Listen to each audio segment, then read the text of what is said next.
Good morning all of you, welcome back to the class of economics. देखो last class में हम लोगों ने एक टॉपिक स्टार्ट किया था बैलेंस ऑफ पेमेंट, और मैंने आपको उसमें काफ़ी कुछ पार्ट पढ़ाया भी था। आज मैं उसी चैप्टर को आगे कंटिन्यू करूँगा। लास्ट टॉपिक जो हम कर रहे थे बेटा वो कर रहे थे कैपिटल अकाउंट, और मैंने बताया था आपको कैपिटल अकाउंट क्या था, याद है आप लोगों को? Sir capital account is that account which record such transaction between resident of a country with rest of the world.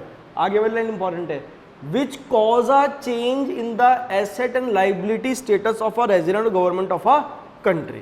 याद है? अब मैं पढ़ाऊंगा आपको कैपिटल अकाउंट के कंपोनेंट्स कौन कौन से होते हैं।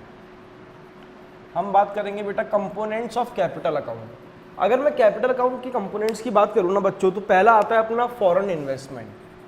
कौन सा आता है पहला? Foreign investment. इसमें दो होते हैं बेटा फॉरेन इन्वेस्टमेंट में, एक तो होता है बेटा एफडीआई, एक होता है एफआईआई। एफडीआई बोले तो बेटा फॉरेन डायरेक्ट इन्वेस्टमेंट, और एफआईआई बोले तो फॉरेन इंस्टीट्यूशनल इन्वेस्टमेंट। अगर मैं आपको एफडीआई की बात बताऊं तो बेटा एफडीआई में ऐसा होता है कि it refers to the purchase of an asset in the rest of the world with the power to control them. मैंने रेस्ट ऑफ द वर्ल्ड में कोई एसेट परचेज करी और उसका पूरा कंट्रोल मेरे पास ही है, that is called foreign direct investment. For example Shahrukh Khan ने यूएसए में कोई होटल परचेज किया, अब पूरा कंट्रोल किसके पास है बेटा? शाहरुख खान के पास। That is called foreign direct investment. मतलब purchase of an asset in rest of the world along with the power to control them. पूरा का पूरा कंट्रोल किसके पास है?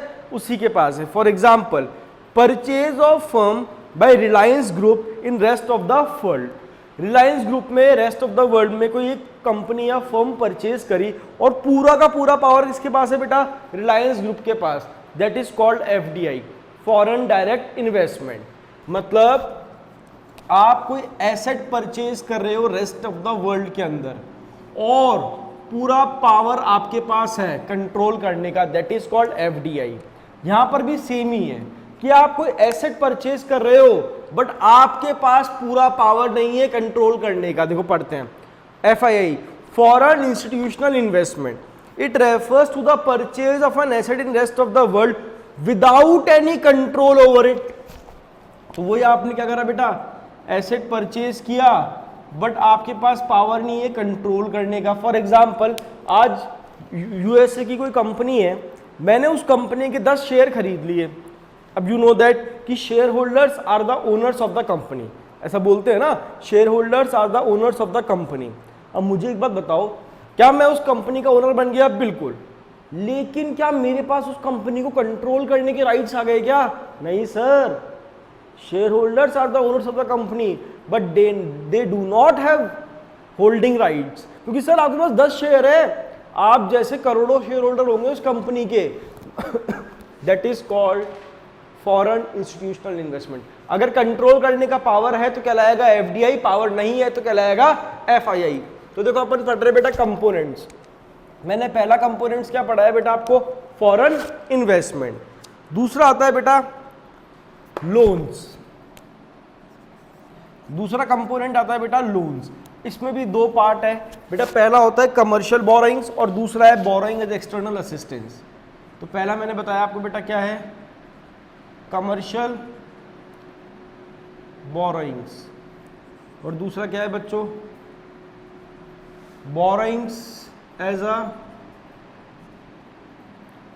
External assistance. देखो कमर्शियल बोरोइंग का सिंपल सा मीनिंग बताऊं, हम जैसे बैंक वगैरह से लोन लेते हैं ना, that is called commercial borrowings. It refers to the borrowings of a country from international money market. मतलब जब हमारा कंट्री इंटरनेशनल मनी मार्केट से पैसा उधार ले रहा है, that is called commercial borrowings. और मैं बात करूं बेटा किसकी? बोरोइंग एज एक्सटर्नल असिस्टेंस की। सुनना, देखो दो लोग हैं, एक है ए, एक है बी। ए मेरा नोन है, बी मेरा अननोन है। अब मैं ए से लोन लूंगा और बी से लोन लेता हूं। मैंने 1 लाख रुपए का लोन ए से लिया, 1 लाख का लोन बी से लिया। बताओ कौन मुझे कम रेट ऑफ इंटरेस्ट में लोन देगा? ए देगा या बी देगा? सर जो आपका नोन है। तो ए ने तो मुझे 5% में दिया और बी ने मुझे 9% में दिया, because sir I am known to that person. वो मेरा रिलेटिव था या मेरा कोई जानकार था। इन्होंने ये चीज समझाई। जब आपकी किसी कंट्री के साथ अच्छे टर्म्स एंड कंडीशन होते हैं ना, तो आपको क्या मिलती है उनसे? External assistance. असिस्टेंस बोले तो हेल्प, और हेल्प किस चीज की मिलती है बेटा? लोअर रेट ऑफ इंटरेस्ट की। क्या मिलती है help? Lower rate of interest की। इन्होंने यही बोला, borrowing as a external assistance, borrowings by a country with consideration of assistance, मतलब जानकारी के थ्रू। तो उन्होंने बोला it involves lower rate of interest as compare to the open market. Generally ये आपको कम रेट ऑफ इंटरेस्ट में लोन प्रोवाइड करते हैं as compare to the open market. और लास्ट आता है बेटा banking capital transactions. Banking capital transactions, अगर मैं बैंकिंग कैपिटल ट्रांजैक्शन की बात करूं बेटा, इसका सिंपल सा मीनिंग है वो ट्रांजैक्शन जो कौन कर रहा है? बैंक्स कर रहे हैं। Any transaction which is done by the commercial bank that is called banking capital transactions. इन्होंने ये लिखा, it refers to the transaction of external assets and liabilities of commercial banks. वो ट्रांजैक्शंस जो कमर्शियल बैंक कैरी आउट कर रहा है that is called banking capital transactions. It refers to the transactions of financial assets and liabilities of commercial banks and cooperative banks. तो देखो अपन ने क्या पढ़ा बेटा? कैपिटल अकाउंट पढ़ा और उसके कंपोनेंट्स पढ़े। तो मैंने आपको 3 कंपोनेंट्स बताए बेटा, कौन कौन से? एक था फॉरेन इन्वेस्टमेंट, एक था लोन्स, और एक था बेटा बैंकिंग कैपिटल ट्रांजैक्शन। अगर मैं बात करूं फॉरेन इन्वेस्टमेंट की, तो उसमें मैंने 2 पॉइंट्स बताए बेटा। आप तो एक तो बताया एफडीआई और एक बताया एफआईआई। एफडीआई में क्या था? मैं एसेट परचेज कर रहा हूं, मेरे पास पूरा पावर है कंट्रोल करने का। यहां भी मैं एसेट परचेज कर रहा हूं बट मेरे पास पावर नहीं है कंट्रोल करने का। नेक्स्ट पढ़ा बेटा अपन ने लोन्स, तो मैंने एक बताया आपको कमर्शियल बोरोइंग्स और एक बताया bank borrowing as a external assistance. और लास्ट था बेटा बैंकिंग कैपिटल ट्रांजैक्शन। इसकी मैं बात बताऊं, जब कोई कमर्शियल बैंक या कोऑपरेटिव बैंक एसेट या लायबिलिटी को परचेज करता है या सोल्ड करता है दैट इज कॉल्ड, या रीपे करता है that is called banking capital transactions. अब इसमें सिंपल सी बात है, कोई भी ऐसी ट्रांजैक्शन जिससे पैसा हमारी कंट्री में आ रहा है, बताओ हमारे लिए वो पॉजिटिव है नेगेटिव है? सर बिल्कुल पॉजिटिव है। और कोई भी ऐसा ट्रांजैक्शन जिससे हमारी कंट्री से पैसा दूसरी कंट्री में जा रहा है, वो पॉजिटिव है नेगेटिव है? सर वो नेगेटिव है। उन्होंने यही लिखा, all capital transaction causing the flow of foreign exchange into our country is recorded as the positive items. दूसरा, all capital transaction causing the flow of foreign exchange out of the country, उससे पैसा बाहर जा रहा है, that is called negative items. And the net value of inflow and outflow, कितना आया कितना गया, वो क्या होता है अपना बेटा? Balance of capital account. क्या होता है बेटा? Balance of capital account. तो मैंने आपको 3 कंपोनेंट्स बताए और इसकी इंपॉर्टेंट ऑब्जर्वेशंस बताई। अब नेक्स्ट टॉपिक जो अपन करने वाले हैं वो आता है बेटा डिफरेंस। क्या आता है बच्चों?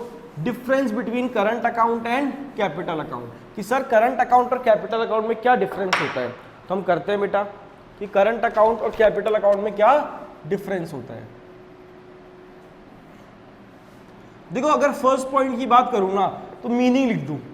क्या लिख दो बेटा? केवल मीनिंग, कि करंट का मीनिंग क्या था और कैपिटल का मीनिंग क्या था, और वो आपको पता है। तो मैं रीड करता हूं, current account is that account which records import and export of goods, services and unilateral transfers during a given period of time। मतलब जो इंपोर्ट एक्सपोर्ट रिकॉर्ड कर रहा है गुड्स के, सर्विसेज के एंड यूनिलेटरल ट्रांसफर्स के, वो कहां कवर करेंगे अपन? करंट अकाउंट में। और अगर मैं कैपिटल अकाउंट की बात करूं तो मैंने आपको बताया था capital account is that account which record such transaction between resident of a country with rest of the world which cause a change in the asset and liability status of a country. Clear? अब मैं इसके फॉर्मूले की बात करूं तो बेटा formula कुछ नहीं होता, इसके जो भी कंपोनेंट्स थे ना उनको ऐड कर दो। तो करंट अकाउंट में क्या क्या था sir? Visible plus invisible plus unilateral transfers. और सर अगर कैपिटल अकाउंट की बात करूं तो याद करो सर, एक था एफडीआई, एक था एफआईआई, एक था लोन्स, उसमें दोनों आ गए, कमर्शियल बोरिंग्स और वो भी आ गया, एक था बैंकिंग कैपिटल ट्रांजैक्शंस। तो ये क्या हो गया बेटा? कैपिटल अकाउंट निकालने का तरीका। मतलब जो भी मैंने आपको कंपोनेंट्स पढ़ाए ना उन सबको अपन ऐड ऑन कर देंगे। और थर्ड पॉइंट क्या है बेटा? करंट अकाउंट होता है फ्लो कंसेप्ट। करंट अकाउंट कैसा कंसेप्ट है बच्चों?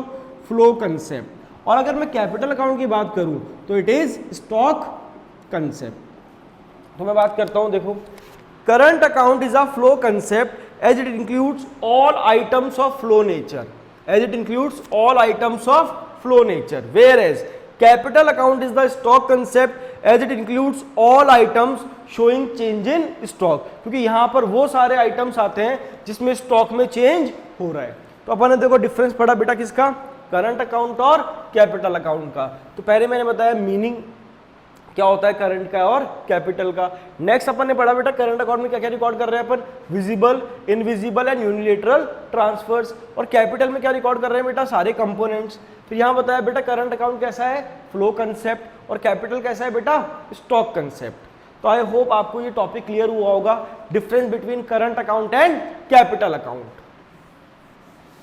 अब जो नेक्स्ट टॉपिक आता है, it is very very important topic और इसके एग्जाम में आने के चांस बिल्कुल होते हैं। एक होता है बच्चों ऑटोनॉमस आइटम्स,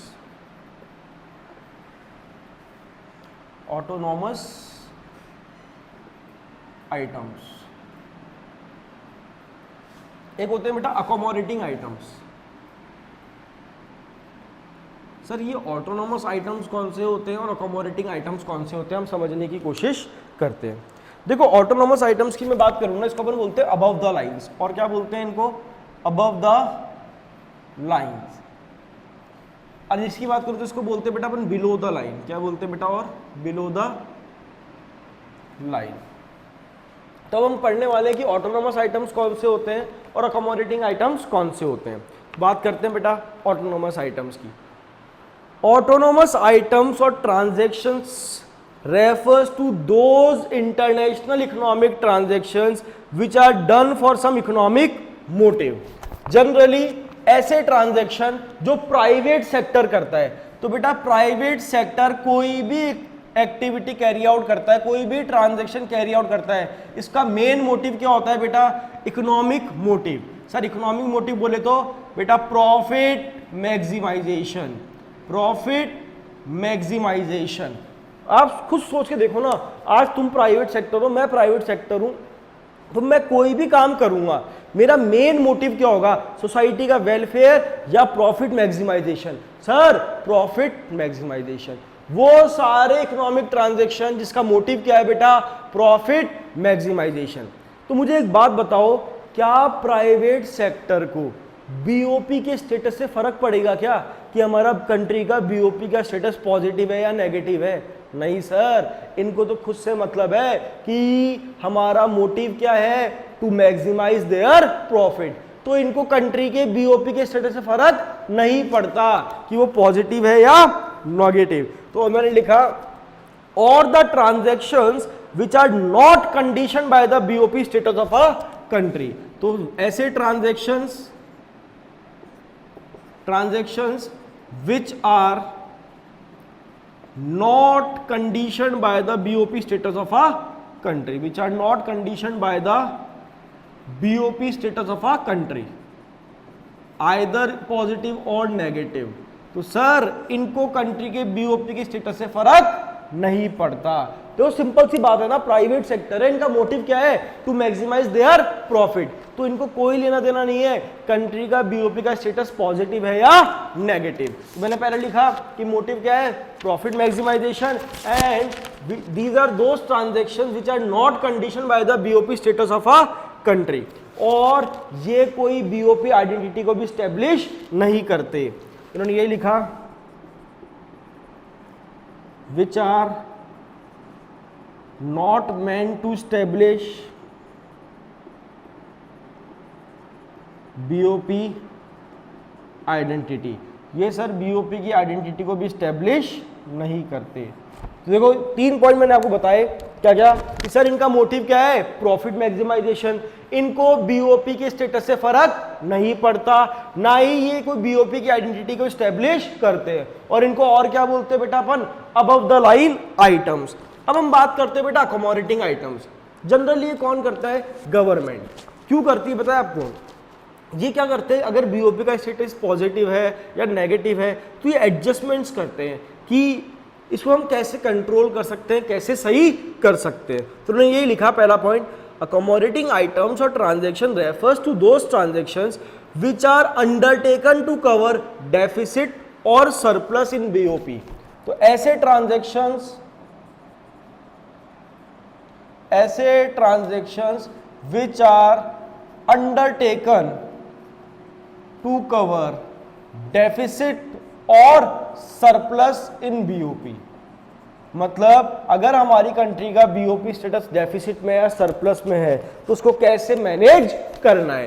तो इन्होंने बोला इनका मोटिव क्या था, प्रॉफिट मैक्सिमाइजेशन। इनका मोटिव क्या है कि कंट्री के बीओपी के स्टेटस को कंट्रोल करना, सही करना। तो इन्होंने यही लिखा, अकोमोडेटिंग आइटम्स और transaction refers to those transactions which are undertaken to cover the BO deficit और सरप्लस इन द बीओपी। अब बताओ इनको क्या बीओपी के स्टेटस से फर्क पड़ेगा?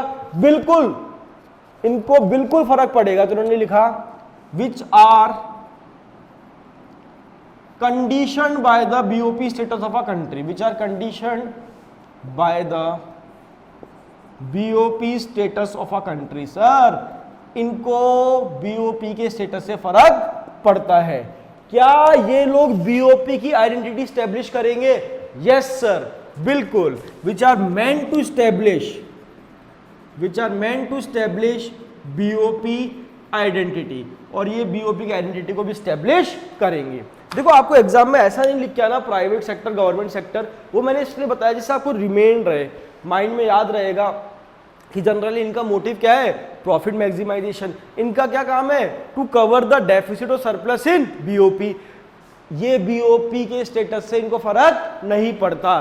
तो which are not condition by the BOP status of a country, इनको फर्क पड़ता है। Which are condition by the BOP status of a country, ये बीओपी की आइडेंटिटी को स्टैब्लिश नहीं करते, ये बीओपी की आइडेंटिटी को स्टैब्लिश करते हैं। तो अपन ने देखो दो तरह के आइटम्स पढ़े बेटा, अकोमोडेटिंग आइटम्स और ऑटोनोमस आइटम्स।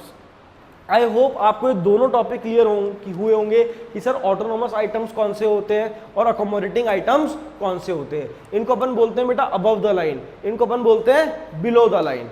आई होप ये टॉपिक आपको अच्छे से क्लियर हुआ होगा। तो ये अपन ने एक टॉपिक खत्म किया बेटा, कौन सा, कि सर ऑटोनोमस आइटम्स कौन से थे और अकोमोडेटिंग आइटम्स कौन से थे। देखो इंपॉर्टेंट टॉपिक है। और एक फोर्थ पॉइंट आप लिख के आ सकते हो, इनको अपन और क्या बोलते हैं, they are also known as above the line items, they are also known as below the line items. तो 4 मार्क्स का डिफरेंस जनरली आपको देखने को मिल सकता है। तो कोशिश करना बेटा इसको आप कवर करने की, इस टॉपिक को, इंपॉर्टेंट टॉपिक है।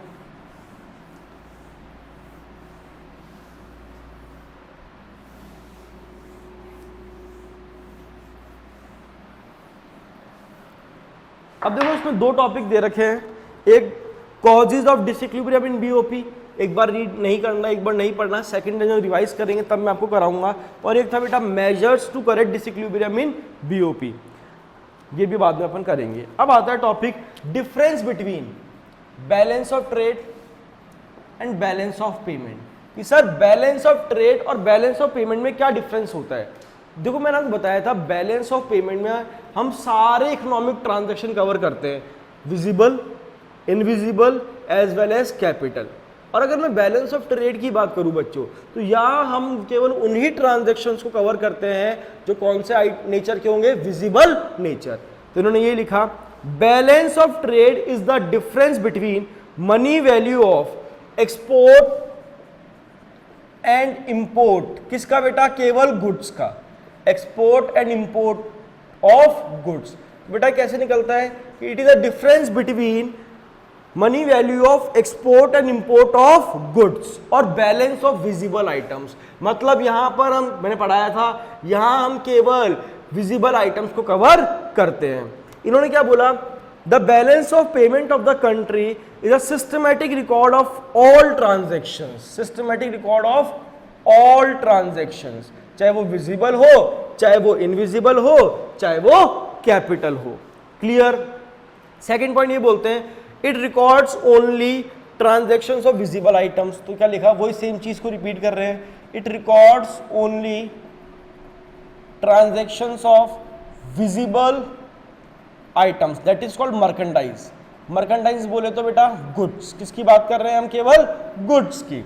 अगर मैं यहां बोलूं, उन्होंने बोला it records transactions relating to both, record transactions related to both visible as well as invisible, ये दोनों को रिकॉर्ड करते हैं, visible as well as invisible. यहां केवल हमने विजिबल आइटम्स को कवर किया, या हम visible as well as invisible दोनों आइटम्स को कवर कर रहे हैं। नेक्स्ट ये बोलता है it does not record transaction of capital nature. तो कैपिटल नेचर की जो ट्रांजैक्शंस है उनको ये लोग तो रिकॉर्ड करते हैं, और ये लोग कैपिटल नेचर की ट्रांजैक्शंस को रिकॉर्ड नहीं करते। देखो एक डेफिनेशन से 3 पॉइंट बना दिया, आपने नोटिस किया हो तो, कुछ भी नहीं था। यहां बोला कि sir difference between the export and import of goods, यहां बोला it records all the transactions, यहां बोला it records only transaction of visible items that is merchandise. यहां क्या बोला, ये दोनों को रिकॉर्ड करते हैं, visible as well as invisible. ये कैपिटल नेचर की ट्रांजैक्शंस को रिकॉर्ड नहीं करते, ये कैपिटल नेचर की ट्रांजैक्शंस को भी रिकॉर्ड करते हैं। अब बताओ कौन सा नैरो कंसेप्ट है, कौन सा वाइडर है? तो सर दिख ही रहा है, it is a narrow concept, क्योंकि सर केवल एक विजिबल आइटम से हम यहां कवर कर रहे हैं। इन्होंने बोला it is a wider concept. तो ये कैसा कंसेप्ट है बेटा? Narrow concept. और ये कैसा कंसेप्ट है बेटा? Wider concept. इसको नैरो क्यों बोला? क्योंकि सर हम यहाँ पे केवल गुड्स को कवर कर रहे हैं, और यहाँ पर हम विजिबल, इनविजिबल और कैपिटल तीनों को कवर कर रहे हैं। अब देखो ये फेवरेबल भी हो सकता है, अनफेवरेबल भी हो सकता है, और इक्विलिब्रियम मतलब बैलेंस भी हो सकता है। देखो अगर एक्सपोर्ट ज्यादा है, इंपोर्ट कम है, तो हमारे लिए क्या है बेटा? फेवरेबल। 1000 - 800 प्लस का 200। एक्सपोर्ट ज्यादा है, कम है, इंपोर्ट ज्यादा है, एक्सपोर्ट 1000 रुपए का, इंपोर्ट 1200 का, तो -200। अनफेवरेबल, एक्सपोर्ट भी 1000 का, इंपोर्ट भी 1000 का, तो कहां खड़े हैं बेटा? इक्विलिब्रियम में। लेकिन जो बीओपी का बोला, इन्होंने बोला BOP always balances, BOP always balances in the accounting sense. BOP हमेशा हम बैलेंस करते हैं अकाउंटिंग सेंस के अंदर, मतलब ये कंट्री की कोशिश रहती है कि हम इसको हमेशा किस में रखें बेटा? बैलेंस में रखने की कोशिश करें। तो हमने टॉपिक कवर किया बेटा, कितने पॉइंट्स पढ़े? 1, 2, 3, 4 और 5। Difference between balance of trade and balance of payment. तो आई होप आपको ये टॉपिक कवर हुआ होगा, क्लियर हुआ होगा। नेक्स्ट क्लास में हम इस चैप्टर को खत्म कर देंगे। एक टॉपिक बचा है, इन्होंने वाई बीओपी ऑलवेज बैलेंसेस, और कुछ एक न्यूमेरिकल्स अपन करेंगे। तो हम कोशिश करेंगे नेक्स्ट क्लास में चैप्टर को खत्म करने की। Thank you all of you. Please यहाँ तक का पार्ट आप लोग पढ़ना, समझने की कोशिश करना, और पीडीएफ मुझसे आप मंगा लेना। बाय बेटा।